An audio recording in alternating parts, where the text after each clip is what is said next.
What glamorized career path is actually a complete nightmare. Working at a highly rated restaurant in my city, we get kids asking to stage all the time. They'll ask me how to get into the field and I try to be brutally honest. Don't get into the industry unless you know exactly what you're getting into.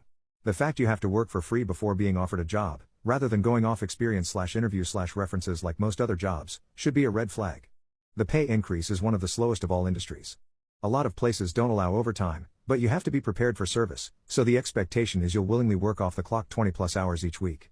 Insurance is only for management, and you won't have time to fix that nagging shoulder issue or the loss of cartilage in your knees, or the carpal tunnel, because you're almost always understaffed and can't miss work, and even the idea of it makes you feel guilty.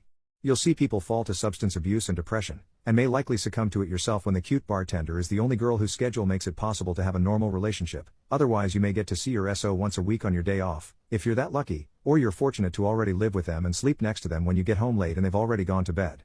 If you get into the field young enough, you may bust your butt and make it far quickly, but then you're stuck with no marketable skills outside of cooking, and you want to go to school to get into a job with regular work/life balance and adequate pay, but then again, you're working 40 plus to pay bills. How can you afford to make time for school without moving back in with your parents? Eating out is a luxury, and your job is not recession-proof. After a 10+ hours day, you'll get home and work on new menu ideas. You'll lay in bed thinking about your prep list. How you have a BO in 2 days and you forgot to order enough proteins and have to get up early to get them yourself, or forgot to add something important to the AM prep list. You'll spend too much money on knives. And even more on post-service rounds at the bar. If you take yourself, too, seriously, it becomes all-encompassing, and 10 years later, you'll realize you've been breaking your back for less than / equal to what a fast food manager makes. May not be the case for some, but it is for most. It's not all bad.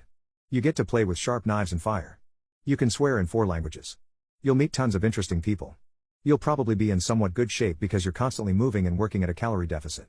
I also prefer smaller owned restaurants, where you answer to just the owner and/or exec chef, rather than a big company where you have the owner, CEO, CFO, exec sous, etc., but the pay is typically lower.